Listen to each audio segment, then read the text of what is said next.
Hello YouTube world, my name is Nicholas Montez and you're watching my YouTube channel, Nicholas Montez.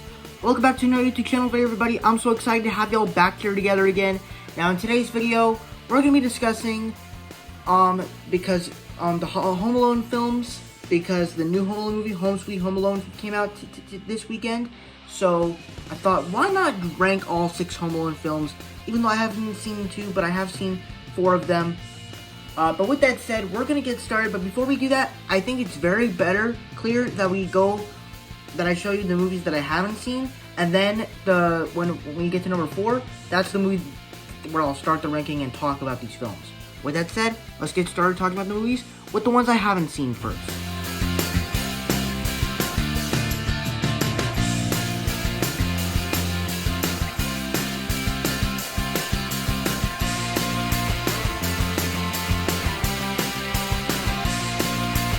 Alright, now let's get into the ranking.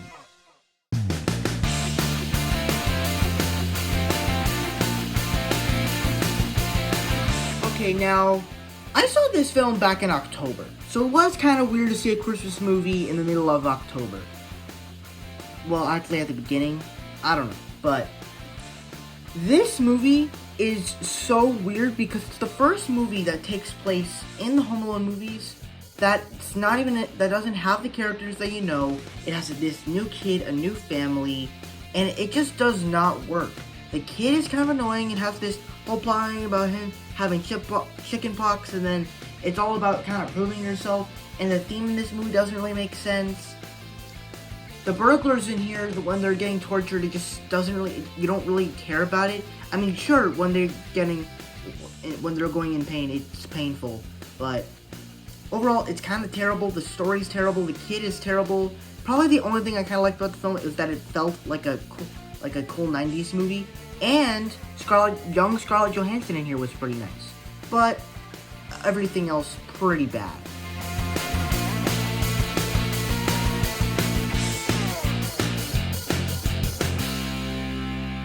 Now, Home Sweet Home Alone, I thought was a pretty okay movie.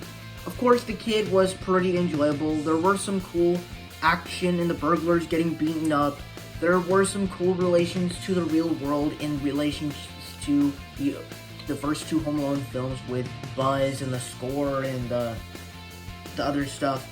But overall, the movie didn't really make sense because the kid doesn't really have the best motive. It's kind of different from the other films. The burglars just have a weird setup tone because when in the trailers, they basically are just set up as these burglars that are they're new burglars, but then in this movie they give them a backstory, they give them family, and I don't think that's very interesting.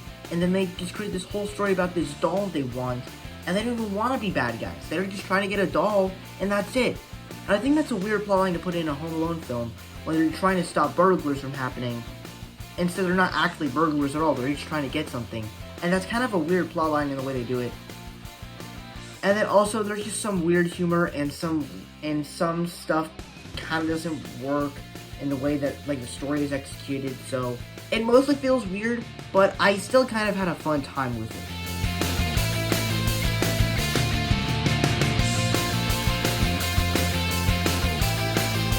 Now this movie, of course, is just one of the Christmas classics. Of course, it's not better than the original film, which you'll see what my number 1 is. Obviously, you can guess. But this movie, of course, continues what the original stuff did best. Where it has a theme, it kind of does the Home Alone storyline different, where it's not like the original film. You're taking it out of Chicago and putting it into New York. except you're going across the entire city of New York, and then you have the third act in this old house, and the bad guys are getting beaten up. And I think that this movie actually has the funnier sequences, and it's just a lot funnier. The relationship between Kevin and the woman in here is, of course, nice. The music, once again, is, of course, great. There's a lot of more funnier scenes in the movie, and there's just a lot of classic stuff in here. But I just think that the way they're doing it again just feels kind of weird, and the way it kind of created this whole franchise.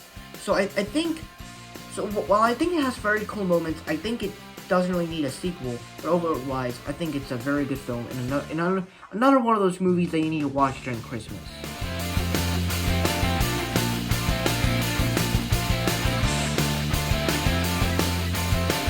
This is one of the best Christmas movies that I have personally ever seen.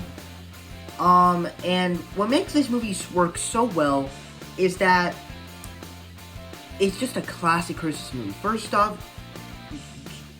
John Williams' score, I think that's the guy that did the movie.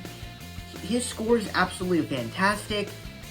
Kevin, played by Macaulay Culkin, as this 9-year-old, of course, plays it great. As it's one of the films that kind of started out the 90s, it works at its best, and it's probably one of the best films of the 90s. It's also just a great comedy. It has a pretty cool character arc with Kevin and the old man, as it started out as this old man being some sort of creep, but then he turns into sort of the hero in the end. And then, of course, the big thing that comes to mind here is the big battle at the end where the bad guys get beaten up, and it's incredible, it's funny, and it's just great. The cast with Marv and all of that, it's great. This is a classic Christmas movie that I watch every Christmas. I watch it every Thanksgiving night, and as we're setting up the Christmas tree. So for me, it's my favorite Home Alone film of every one I've seen. So that's my ranking of all the Home Alone films. Thank you guys so much for watching. I hope you enjoyed. Don't forget to like, comment, and subscribe. My Instagram is Marvel6, and my TikTok is MarvelFan. If you guys don't understand those names, head to my back section so you can follow me on all social medias. I'm also on Letterboxd. It's the same on Instagram, Marvel_6_, and I'll see you guys in the next video. Bye-bye.